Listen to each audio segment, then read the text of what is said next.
Good morning and welcome to the National Press Club, the place where news happens.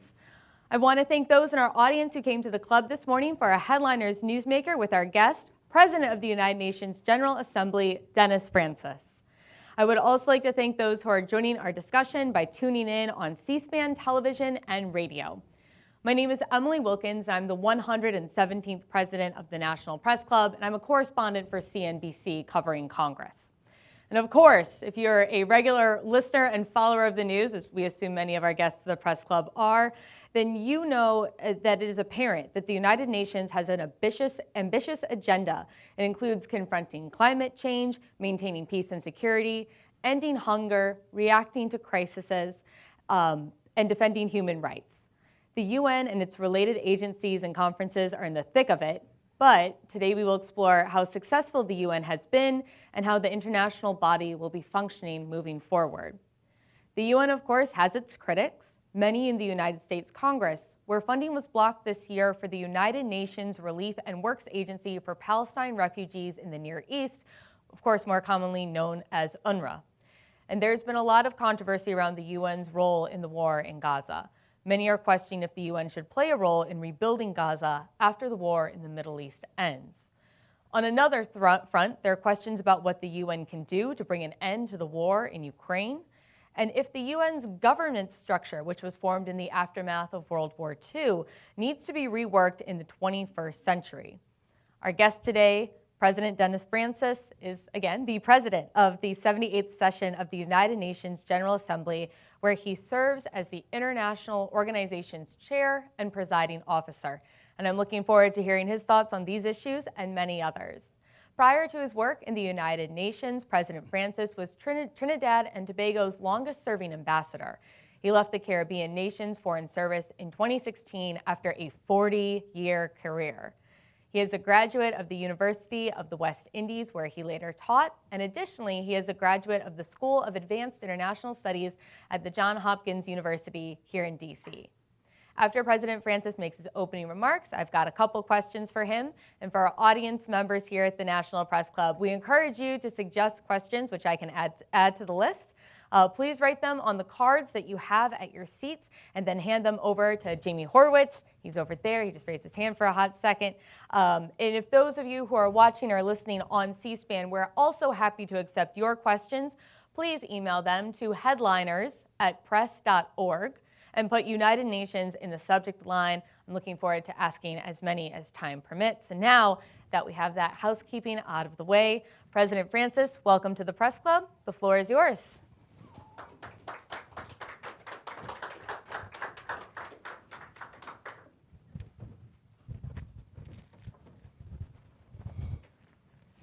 Thank you, Emily, and good morning to you and to all of our guests, both in studio and online.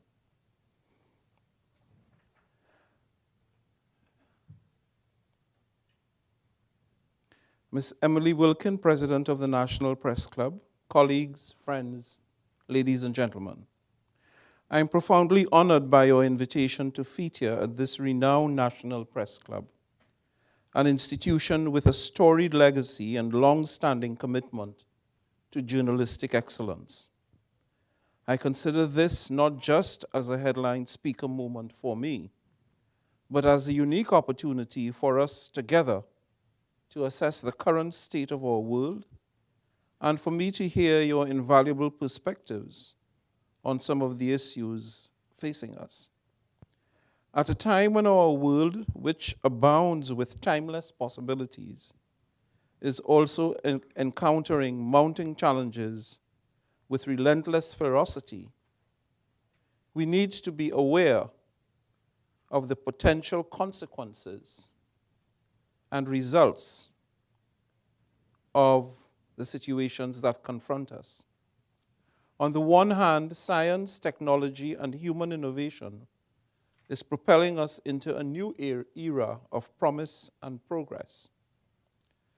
Despite the overshadows of nationalism and the inequity in access, we have witnessed the manufacturing with lightning speed of the COVID-19 vaccine, demonstrating that in the face of collective threats and challenges, humanity has an enormous capacity to rally and to deliver relief and/or outcomes even faster. Barring the accompanying challenges of cybersecurity and the downside of artificial intelligence, the science fiction of our childhoods is therefore transforming into today's reality. On the one hand, we see a lack of unity and solidarity, leaving much of the world behind, with a vast majority mired in abject poverty, misery, strife, want, and many other indignities of a bygone age. The rage of some 54 active and nascent conflicts across the globe, with 35 of these concentrated in Africa alone, further compounds any chance for us to deliver the 2030 Agenda and the Paris Agreement for people and planet.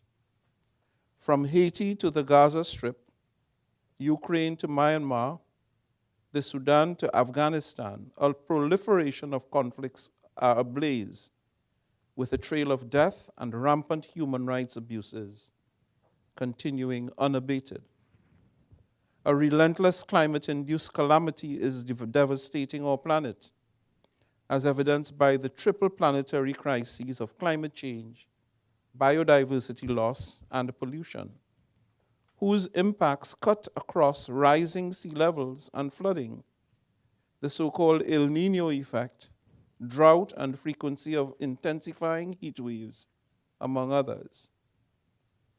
Dear colleagues and friends, to navigate this complex web of challenges in a rapidly transforming world, we must seize the opportunities and address the pressing issues that lie at the very core of our values.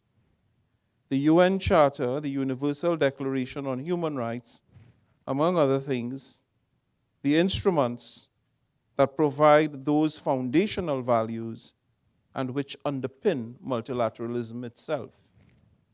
They affirm universal rights, and we must tackle common challenges with collective solutions, resolving differences transcending borders through dialogue and diplomacy, and through international cooperation.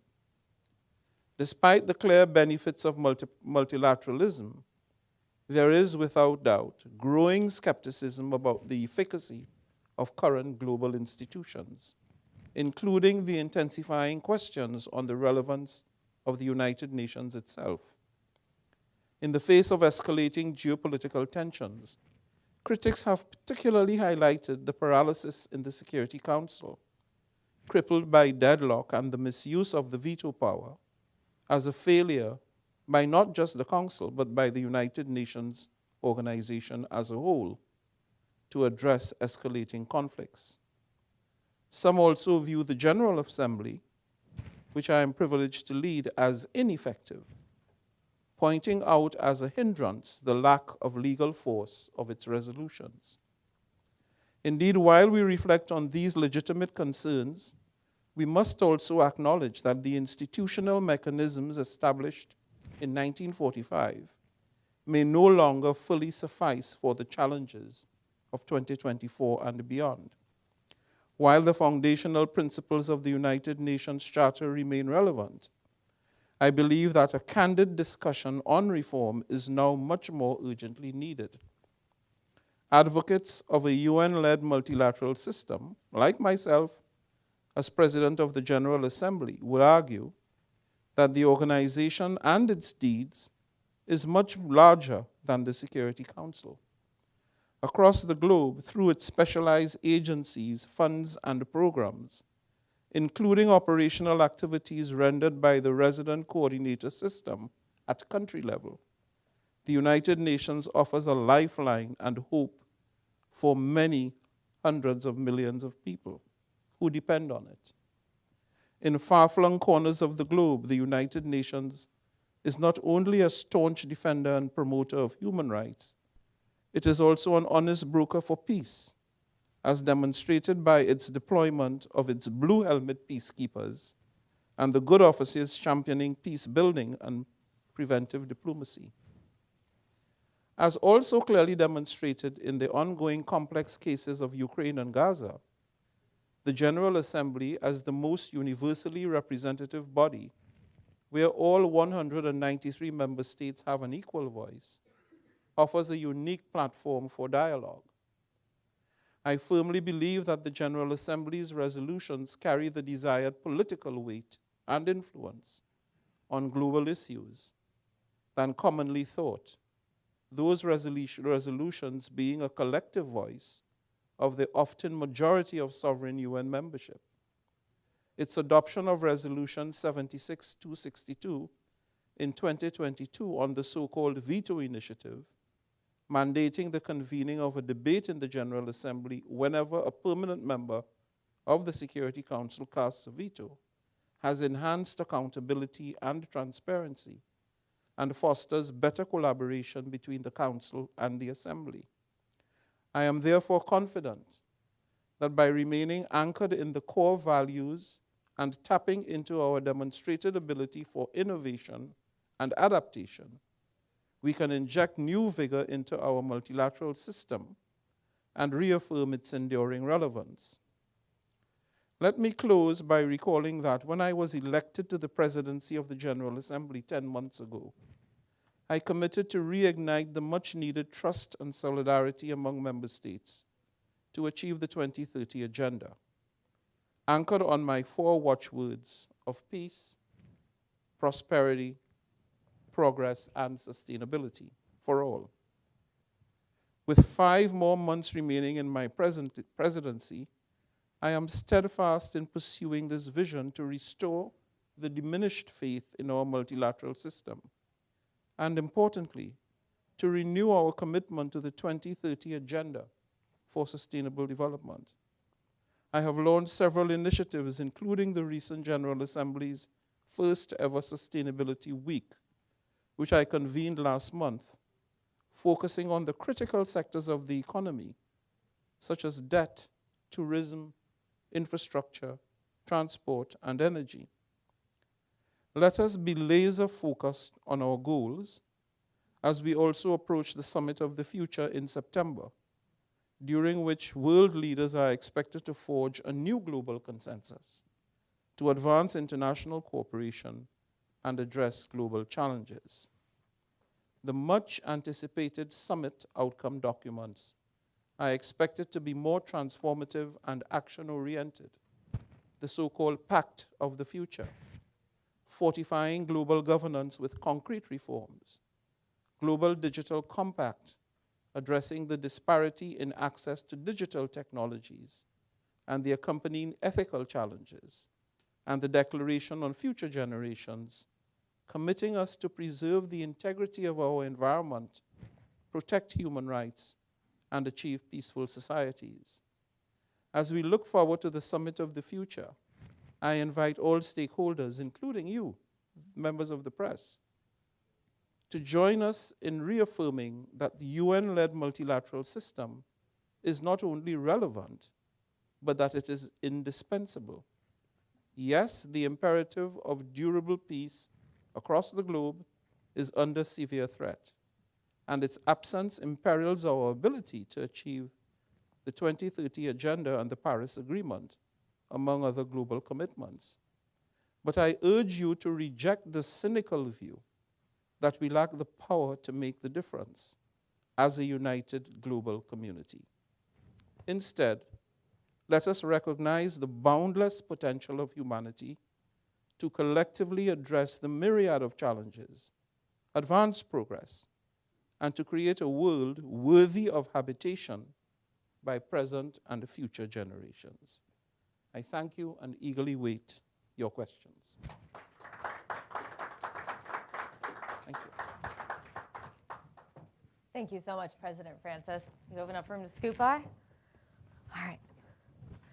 And thank you to all of those who have already submitted questions. I think I'll be getting some more from everyone who's coming in online on my phone. So if you see me looking at the phone, I'm not being rude. I'm just making sure that we are getting the wide range of excellent questions in. But President Francis, I think I want to actually start by asking you about something that you mentioned in your remarks, which is there's some current criticism of the UN structure, the Security Council, the General Assembly. And I'm wondering if there are any efforts underway to potentially have some sort of reforms or some changes to make those perhaps more effective, more influential, and more powerful. Thank you for the question, Emily. It's a very important one. There are, in fact, reforms. And the UN is unique in many ways in the sense that the process of reform has been taking place over several years. The point at which we are now, in which we find that the Security Council in particular seems unable to come to consensus on key issues, key global issues, I suppose creates a greater sense of urgency for the reform to take place. As everyone knows, the United Nations was established in the immediate post-war period in the late 1940s. And so the structures that were put in place in the late 1940s are clearly outdated and need to be rethought. We witness this every day. And so a process is taking place and has been ongoing for some time. There are a number of formulas by which to reconfigure the United Nations. I believe there are 5 proposals on the table that are currently attracting the attention and discussion among member states in the General Assembly. Note, however, I use the descriptor discussion, not negotiation, because a formal negotiating process is yet to be launched. That issue is an issue that the member states themselves must decide the timing at which to enter into formal negotiations. In the meantime, however, a lot of useful work, preparatory work, that would lead into the formal negotiations are taking place. So the various formulas for reform are under scrutiny and intense discussions. Of course, it's not so easy to reform an institution that has been in existence for 80 years and in which not all members enjoy the same privileged position. There's something called the P5, the permanent 5 in the Security Council. These are 5 members who have the privilege, and I want to say quickly thereafter, and the responsibility of the veto. And I say responsibility deliberately because the Security Council acts on behalf of the General Assembly. But what we've been noticing is that all too often, geopolitical considerations seem to override everything else, and therefore national interests become almost the dominant factor in how the Security Council makes decisions. So there is a need for reform, and it's not just the Security Council. There is also an ongoing process about revitalizing the General Assembly of the UN, making it stronger, more effective. For the system to really work well, you need a very strong, agile Security Council, but you also need a very strong, fit-for-purpose General Assembly, and we are working on both. However, I say whenever I give these talks that particularly in respect of the Security Council, reform is a process. It's not an event. So I would be misleading you if I left you with the impression that within 2 weeks or 3 weeks, we would awaken one Monday morning and there would be a perfectly reformed Security Council. That will not happen. It will take some time. Because however you look at it, the configuration of the council will change, very likely to take account of the new political dynamics of the international system, where power has been shifting from the traditional Western powers to Asia and to some other parts of the world. So that there are several countries who are now exercising influence and leverage at the global scale, but who are not members of the permanent five.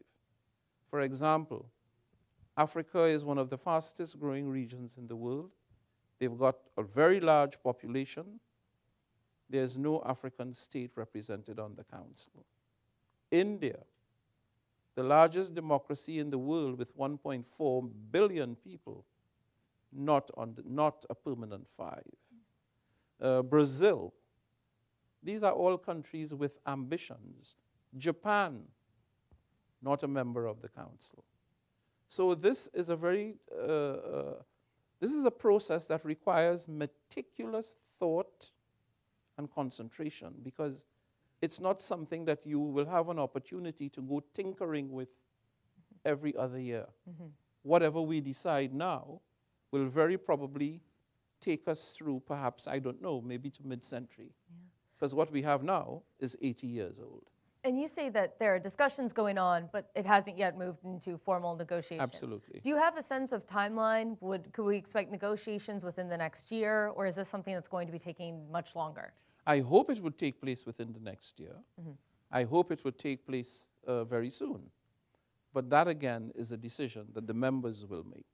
It's a members-driven process. As president of the General Assembly, I have no authority to interfere in the negotiations themselves or to instigate its initiation. That must come from the members. And I suppose until such time as the members come to a consensus on what would be, in their view, the correct time to engage in that formal process, we wait. Got it. But I have to say, in the context of what is going on globally, there is increased pressure to accelerate the initiation of formal negotiations. Because the perception among many, many members is that the Security Council is not serving the international community in the way it was intended to. That it's falling short of its mandate of maintaining international peace and security. We also had a question from the audience that notes that most UN agencies are located in G7 countries, and asking, should the U.S. Urge its agencies to move outside of the G7 and Switzerland? Well, again, those are decisions that were made by the membership. Because the location of a UN agency is a matter that is voted upon. And so the fact that most of them are in G7 countries would have meant, first of all, that the governments of those countries would have offered them as candidates. There may well have been in the past other contending candidates, and there would have been an election or some process by which to come to consensus. So, and this is what many people do not fully appreciate. The UN works by consensus. And so decision-making represents the overwhelming majority of states in terms of how that decision is implemented.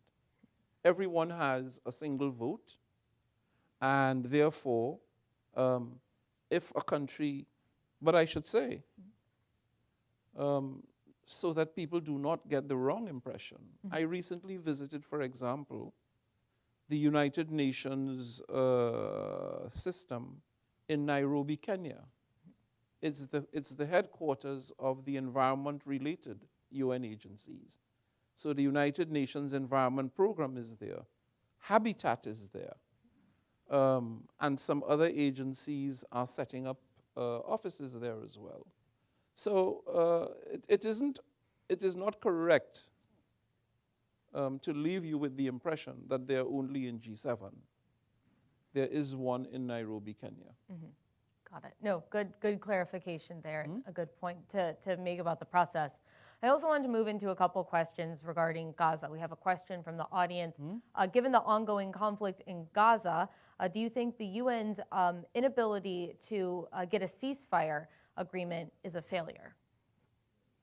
No, it's not a failure. It's not a failure.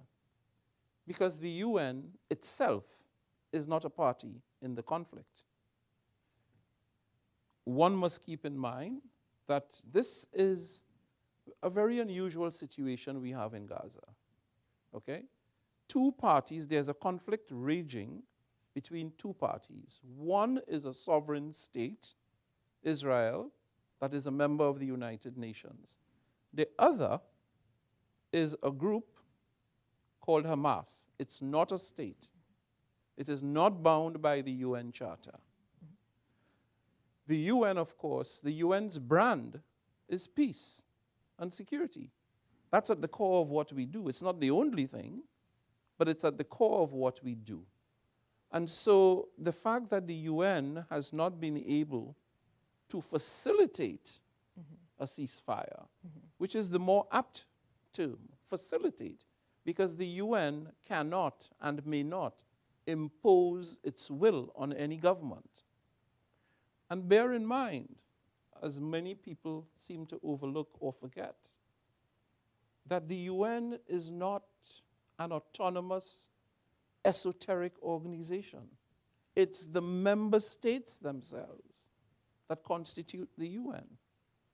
So the fact that it's not been possible to come to some ceasefire, and I hope up to the very last moment that those with the authority of coming to agreement and establishing a ceasefire would do so in order to save human lives and suffering and pain and trauma, that is not a failure. It's a failure of the parties in the conflict to do that.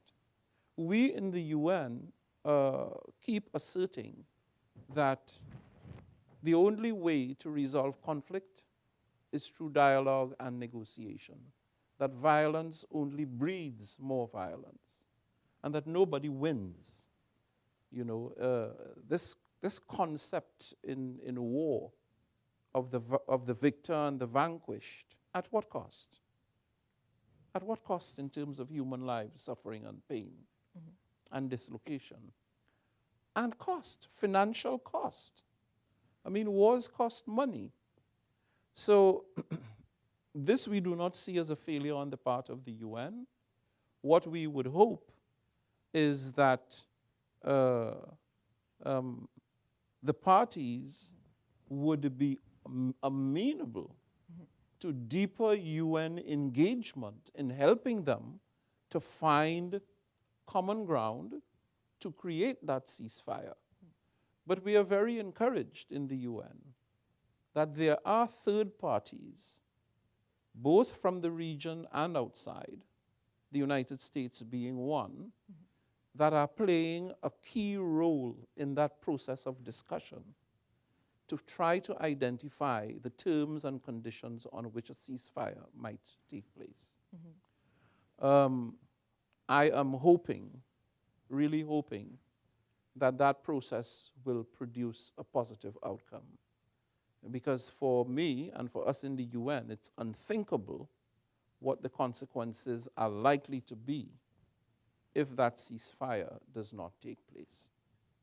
You know, we're getting a lot of really good questions from the audience. Just a gentle reminder, and I'm probably guilty of this myself, if I can't read the handwriting on the question, I can't ask the question.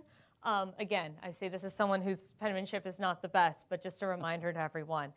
I also wanted to ask you about the UN's International Court of Justice. It was placed in the spotlight this year when South Africa brought a case claiming genocide against Israel in the UN court. And this is really unusual for an international court to become involved in an ongoing conflict rather than after the dust has settled. And I'm wondering if you think that was appropriate for them to do it now while the conflict is ongoing. Well, the UN court is the highest court. And all countries who are members of the UN have the right to seek the guidance of the court. Now, the court has two ways in which it operates. It can give advisory opinions that are just that, advisory, or in a conflict, it can give legally binding findings. This is not a case for a legally binding finding. They have given an advisory opinion. That's what the court has done. In fact, that is the advice that was sought by the South Africans. So I don't think it is a question of the South Africans having acted improperly or illegally, because under the terms of the Charter, they have the right to seek, any country can seek the engagement of the court. But you would note what the court has done. The court has asked the government of Israel to ensure that it takes adequate precautionary measures to ensure the safety of the people in Gaza, and that to ensure that their humanitarian needs are met. They have not specifically addressed the question on which the South Africans, the question raised by the South Africans in the court, with the court. And I think the legal and humanitarian basis for this is clear, because the fact of the matter is that with in excess of 34 or 35,000 people having lost their lives, most of them civilians, a good 35 or so % being children, there is a basis to be concerned about the humanitarian dynamics of what is taking place in Gaza.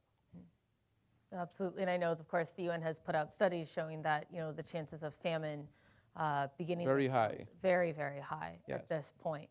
Yes. I mean, can you talk a little bit about the UN's efforts to try to address the humanitarian aspect? What have been the biggest challenges in doing so, and do you see any sort of turnaround for the humanitarian crisis that's emerging? Well, I think it would be fair to say that if you follow the news, there's been a wellspring of concern among people across the world for the situation confronting the people in Gaza.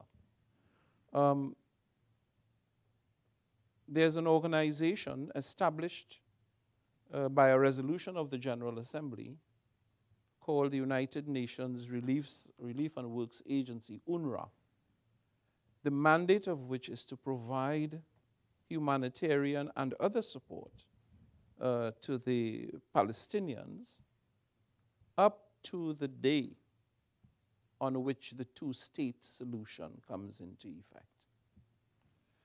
Because you have Palestinians in the Gaza Strip, but there is no governing authority, there is no government. So UNRWA, in fact, performs the role and functions of a government. Education, food, medical care, utilities, everything is done under the ambit of UNRWA.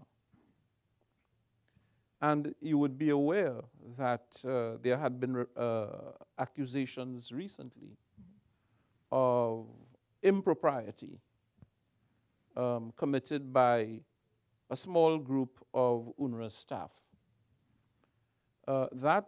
Those allegations triggered an immediate response by the Secretary General to launch 2 investigations, one internal, the other external.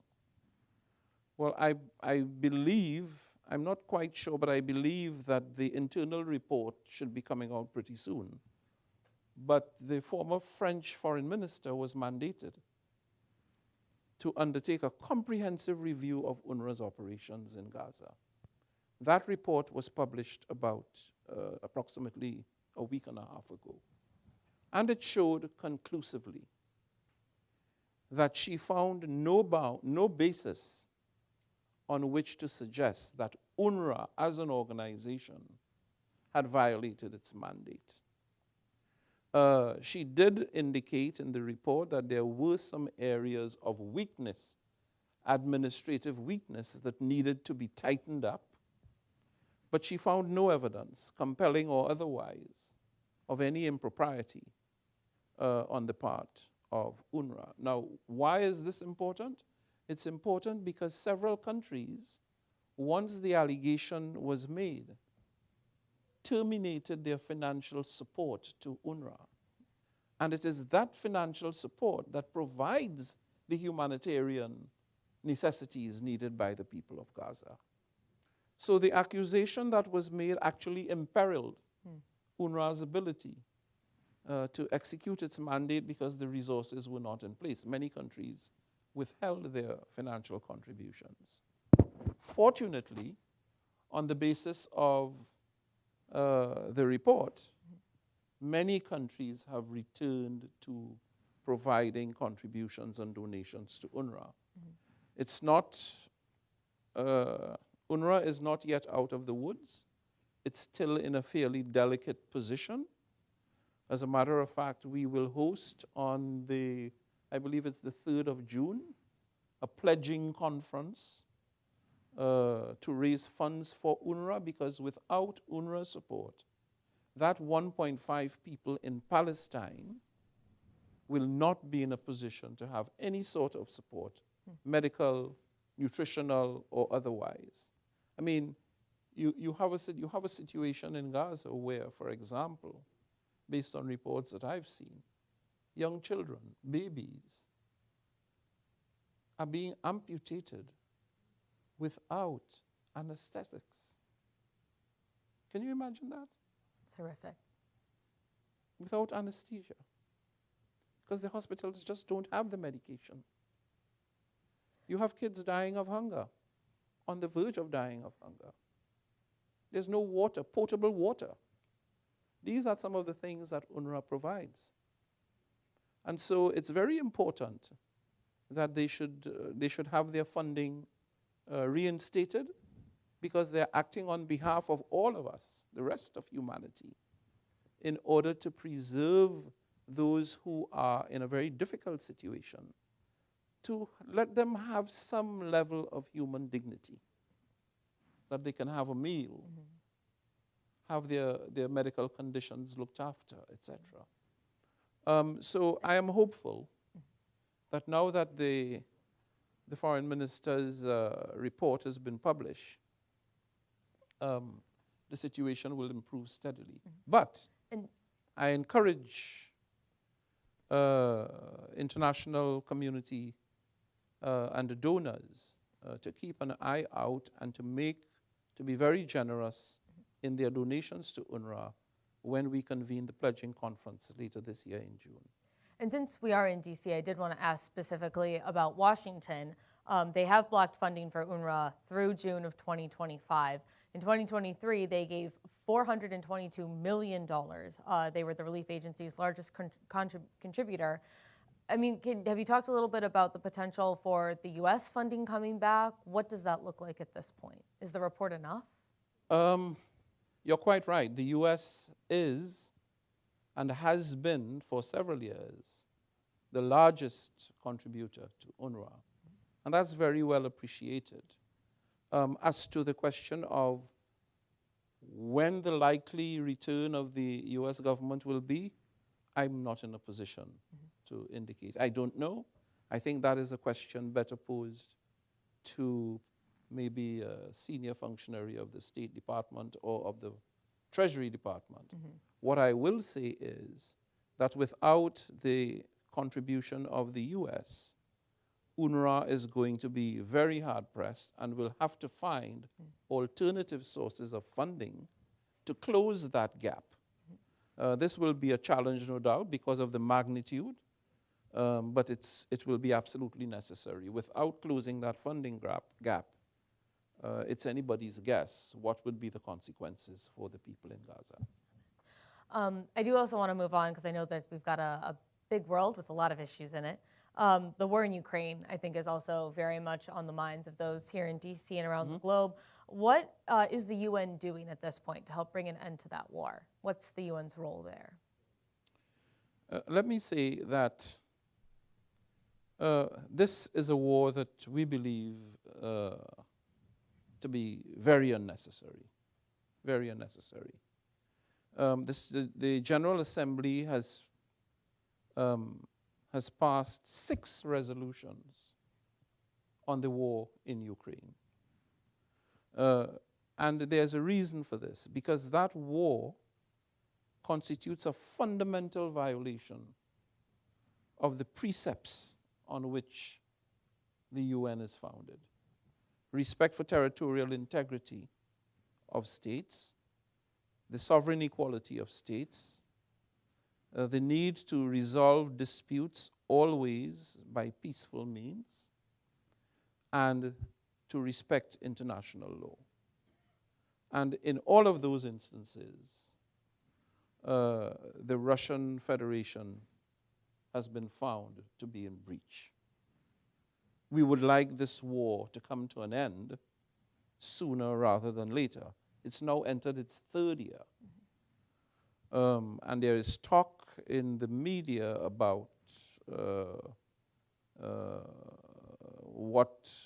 what is likely to happen in the short term, in coming months. The UN continues to press for the war to come to an end. The problem, the UN is, I have to say this, the UN is never the problem. The UN is never the problem. The UN is part of the solution. Because,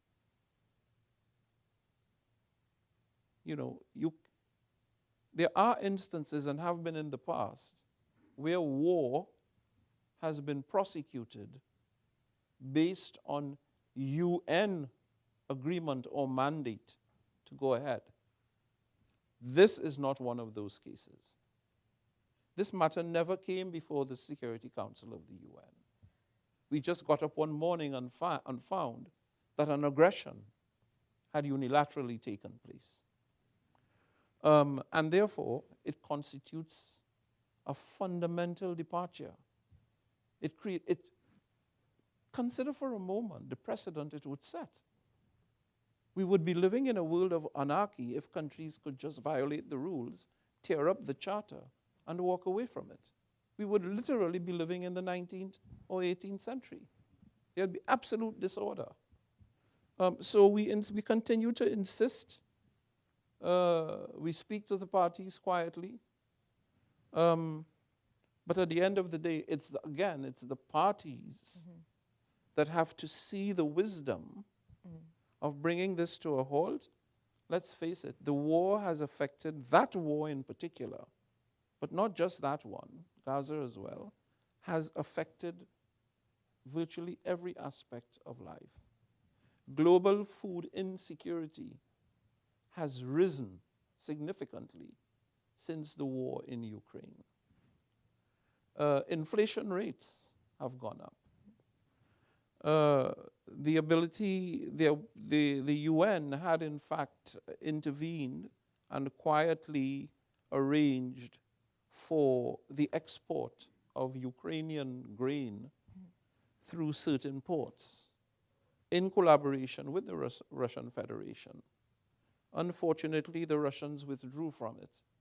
So now you have a situation where it's very difficult to export Ukrainian grain, and countries in several parts of the world, including in Africa, are suffering the consequences of this. So this war has been long and costly, not just in terms of lives, but in terms of the rest of the impact on the global economy. And so it's time that it's brought to an end. We urge the parties to find a way forward that would involve diplomacy, dialogue, and a search for durable peace. You mentioned some potential reforms to the UN Security Council, and of course, Russia sits on the Security Council as a member. And I want to see if there are any, in the discussions, is there any discussion about removing Russia as a member if it's found that Russia has violated the law repeatedly since 2014? Well, I think in the history of the UN, there's only been one country that has been expelled from the UN, And if my memory serves me correct, that was South Africa. Such an eventuality is very rare in the UN. But bear in mind again, these decisions would have to be decisions that would be made by the membership of the UN. Now, the membership has ways of imposing costs or consequences on members whose behavior they deem to be unacceptable. Russia is a member of the UN. Its behavior in Ukraine, in violating and invading Ukraine, has been regarded as an affront to multilateralism and to the system. The fact that, for example, private apartment buildings, public health facilities, nursery schools have been bombed seem to create the impression in people's minds that there is a certain insensitivity to the Geneva Conventions that dictate how such places should be treated in war. They are supposed to be exempt from attack. But they have been attacked in Ukraine. And so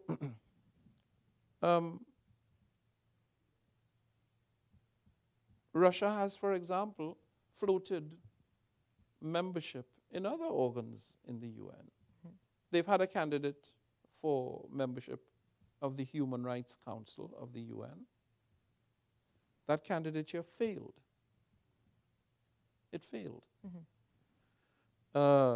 They've had a candidature for membership of ECOSOC in competition with another member state. That seat on the Economic and Social Council to this day remains vacant because neither of the two contending parties can amass a large enough majority to win the seat. So there is a sense in which the assembly uses its influence to take decisions in relation to third parties whose behavior they disapprove of, that intended to frustrate the objectives or the interests of that country. In some ways, Russia has already been punished by the United Nations, even if at least for now they still have their seat on the Security Council. You're right. I also want to move to a couple other parts of the world, and we have a question from the audience. There's a resolution pending ahead of the UN General Assembly to establish an annual international commemoration of the 1995 genocide at Srebrenica in Bosnia-Herzegovina. I'm so sorry if I mispronounced any of that. The resolution is supported by Germany and Rwanda, has a number of other countries that back it. Can you just talk a little bit about the current status of that resolution, how you envision the process proceeding from here, and any action that you foresee taking as President of the Assembly? Such a resolution has in fact been brought forward. It is my understanding that this is not the first time. There was an attempt to do so, I believe, 2 years ago. That, if my memory serves me correct, was eventually withdrawn. However, that matter has come up. There is an agenda item under which it will come up. Now, the rules of procedure of the General Assembly are quite clear.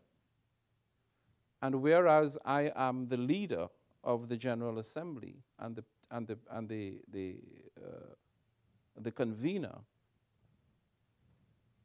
the rules limit the power of the president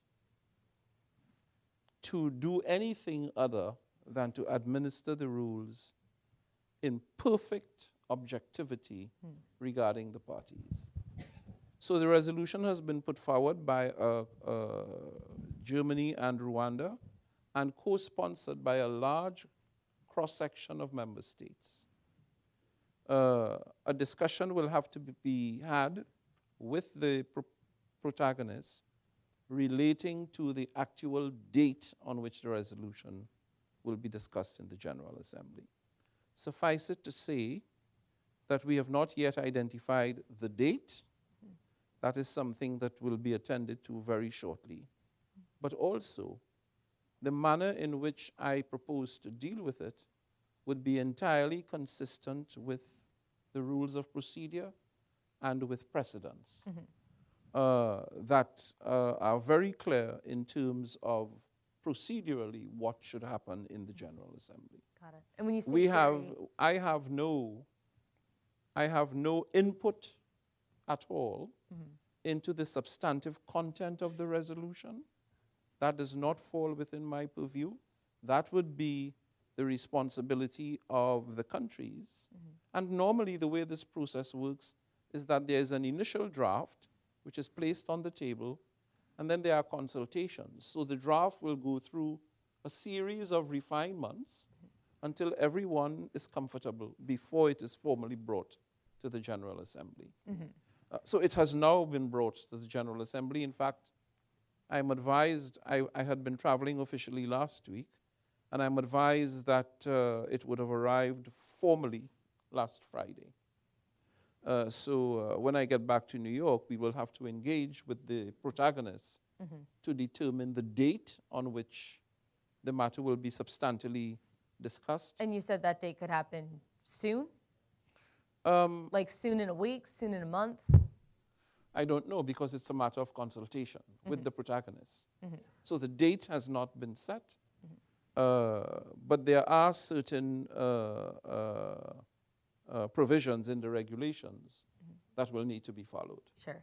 And it is my duty as the president to ensure that we remain faithful to the rules. Completely. Got to follow the process. Yes. I wanted to ask you a little bit, too, about the environment. I know that obviously that's a very big passion of yours, a critical focus of the United Nations.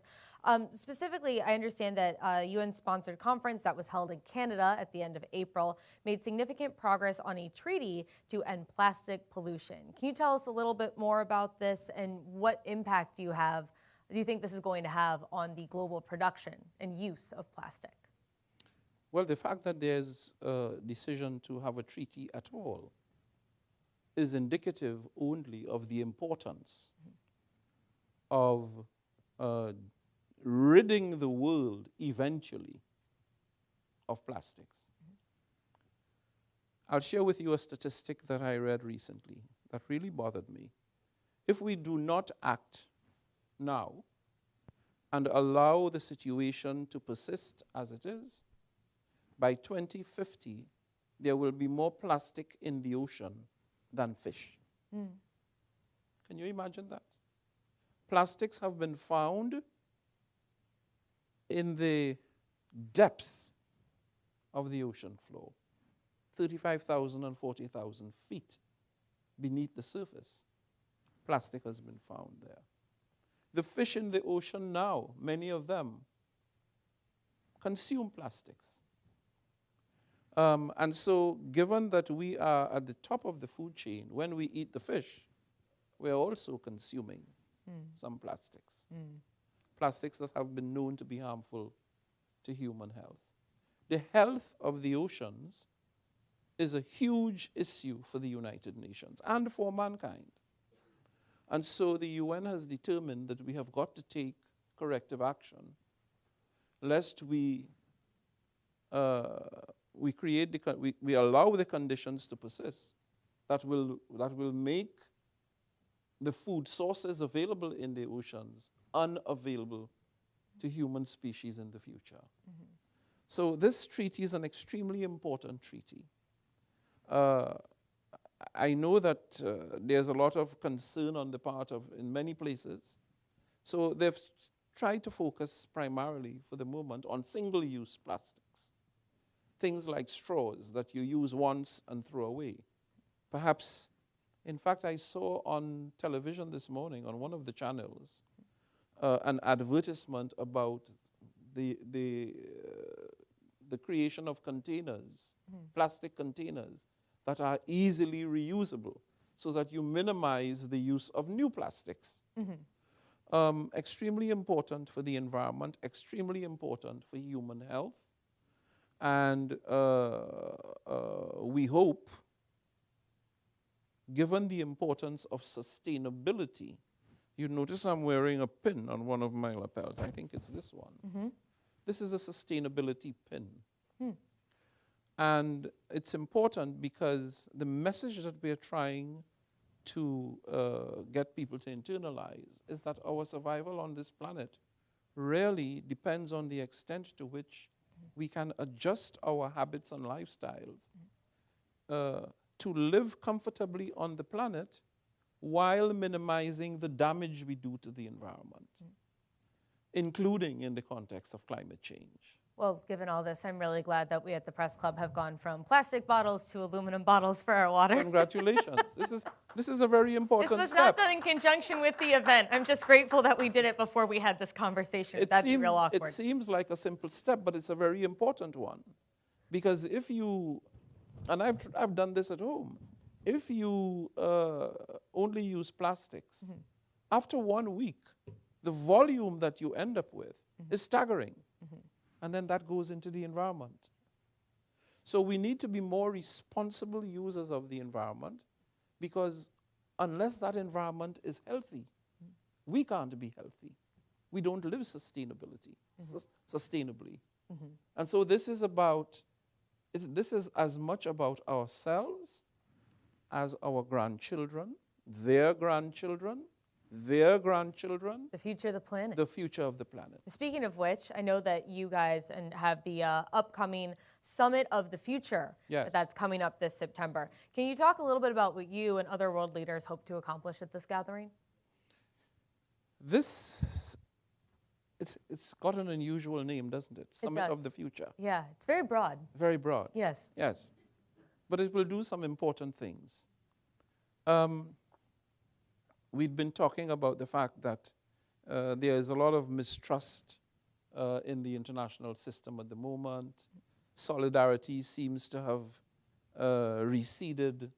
And so the UN, as the anchor of all of this, is seeking ways in which to restore the capacity of the organization to really identify and implement lasting solutions to major global challenges. The Summit of the Future is an instance in which world leaders will convene in New York later this year and will form a new consensus regarding how we deal with some of these burning crises. It will mean, for example, reaffirming their commitment to the Sustainable Development Goals, which are off track, woefully off track. We don't need to go into why that is so. I'll simply say one of the big challenges has been the unanticipated COVID-19, the consequences of which still linger with us. But they will come together and they will reaffirm the importance of the Sustainable Development Goals, this pin that I'm wearing with the colors, and also they will try to address important issues that exist now and those that are perhaps on the horizon. So, for example, the Pact of the Future, which is the outcome document from that encounter, that summit, that will be accompanied by two documents. One, a global digital compact. Why is this important? This is important because you can't really talk about digitalization in a world where there is tremendous inequality without addressing the problem of inequality itself. And the compact will seek to do that, so that heads of state and government in the Pact of the Future and in the Global Digital Compact will seek to close the gap, to narrow the gap between those countries that are very proficient in the digital world and those less proficient. It will also address things like and this is extremely important, antimicrobial resistance. I'm glad for the opportunity to talk about this because we do not believe that the world is paying enough attention to this. The medications that are available now, the antibiotics, are losing their effectiveness. The medical advice suggests the reason for this is overuse, potential abuse. The viruses and bacteria, new strains are being created that are resistant to these drugs.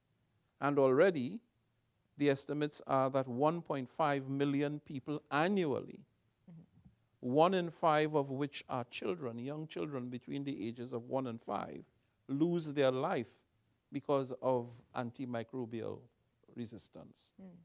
And so we're trying, the heads of state will give a mandate for follow-up work to be done on this. I've appointed 2 co-facilitators, the permanent representatives of Barbados and of Malta, to work on, with the member states, on developing some sort of outcome document in which the heads will give instruction as to what needs to be done in order to address this problem. If it is not addressed, it will simply get worse. In other words, the reality is we are running out of options with respect to the treatment of several diseases.